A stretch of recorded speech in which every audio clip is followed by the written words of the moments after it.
họ trong chê nuôi chê hay dây peo chị thấy không dây peo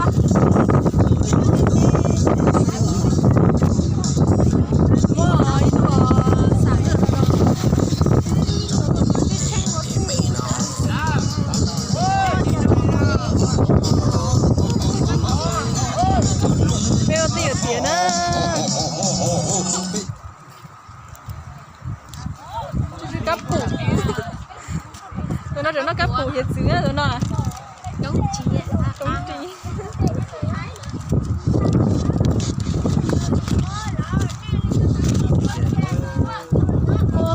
rồi tròn tôi lần nào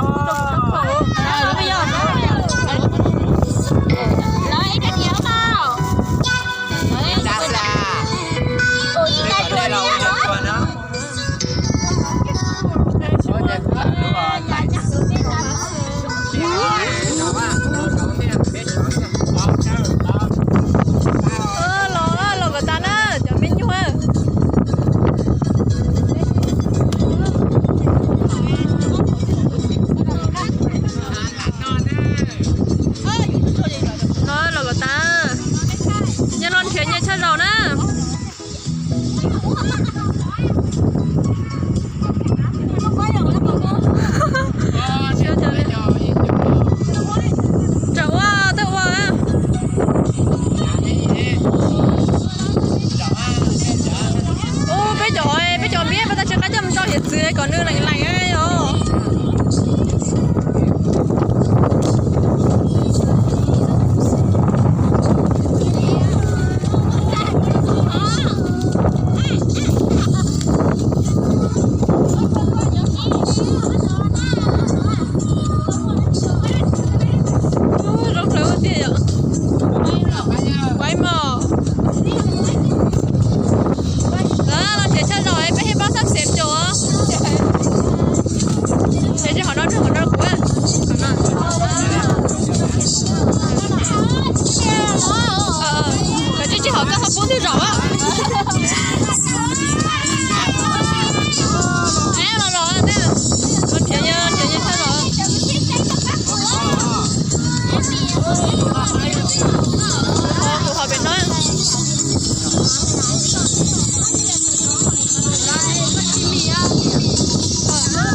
mà chọn là thêm trên luôn rồi.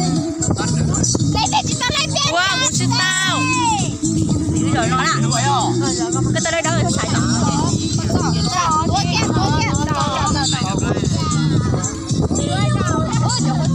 Chết rồi đó.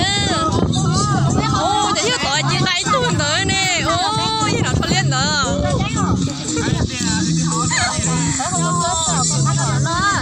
Con nói là tôi chúa nên cho con cho.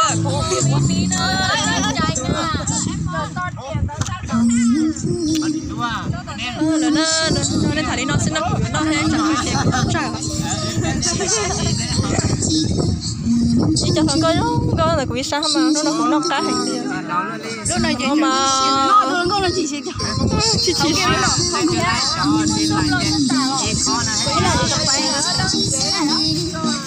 ô cho nó